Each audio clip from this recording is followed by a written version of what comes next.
said something earlier, like you took a job that was too big for you, and you knew it, and there's a part of me that, like, as I was listening there, like, I'm like, okay, is that an indication? Should she not take on things that are too big for her?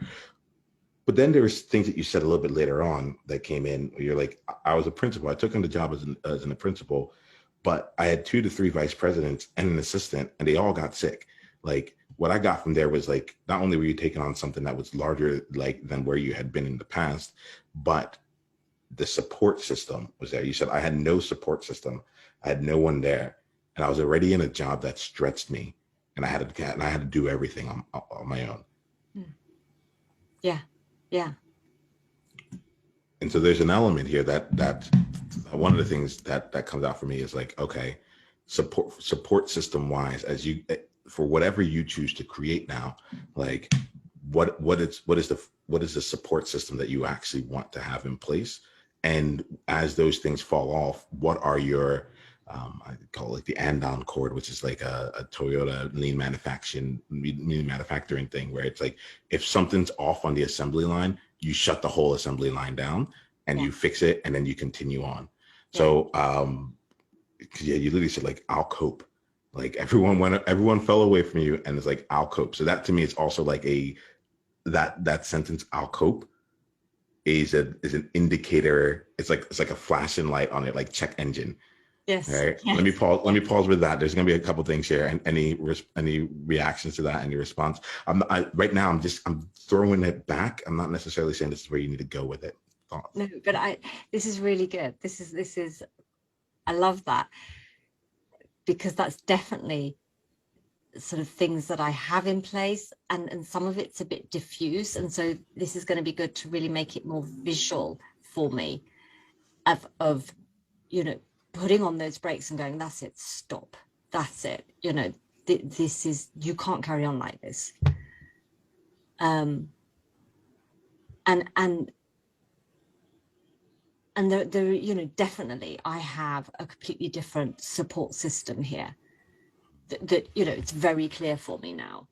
And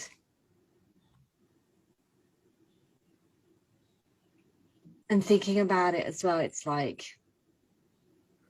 and it's something that it's an aspect, now that you've brought it up, I am going to keep as a living place to go back to. It's like, it's not, oh, I've got the structure in place, that's fine, now I can do what I like and it's going to be fine. It's like, check in. Does that structure still serve me? It's almost like a sort of risk assessment.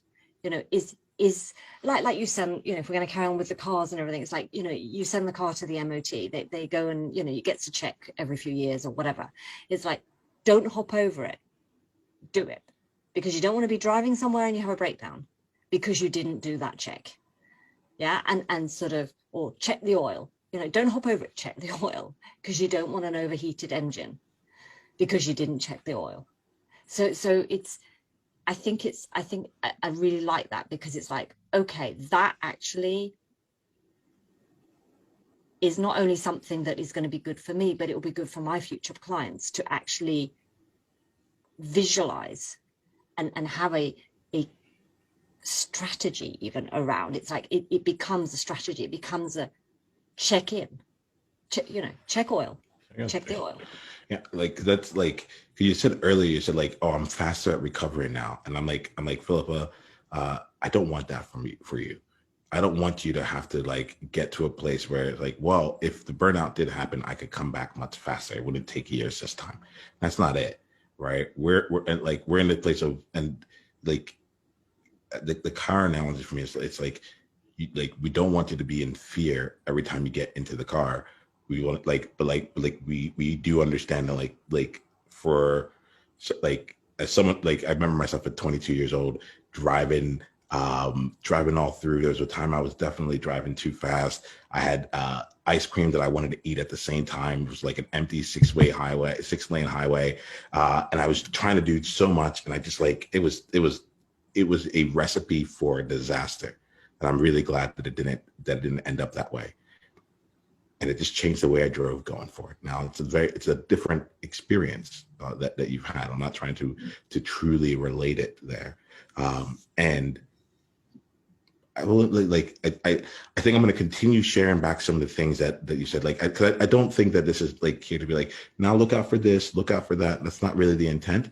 The intent here is to share back some things that you said that were part of the story that maybe you're aware of it, maybe you're not, can continue to be in your toolkit, and perhaps you're using it for you, or perhaps you're using it as language to help someone else know, like, hey, by the way, like you're a hyperachiever. Like, here goes someone, like, what is your equivalent of this? It's the World Joy Movement. Yeah. What was your greatest insight from this conversation? And if you want to come and be a part of a conversation like this live, it's really simple. Just go to beworldjoy.com and come introduce yourself, and let's take the conversation to the next level, because you're there now. All right, let's play.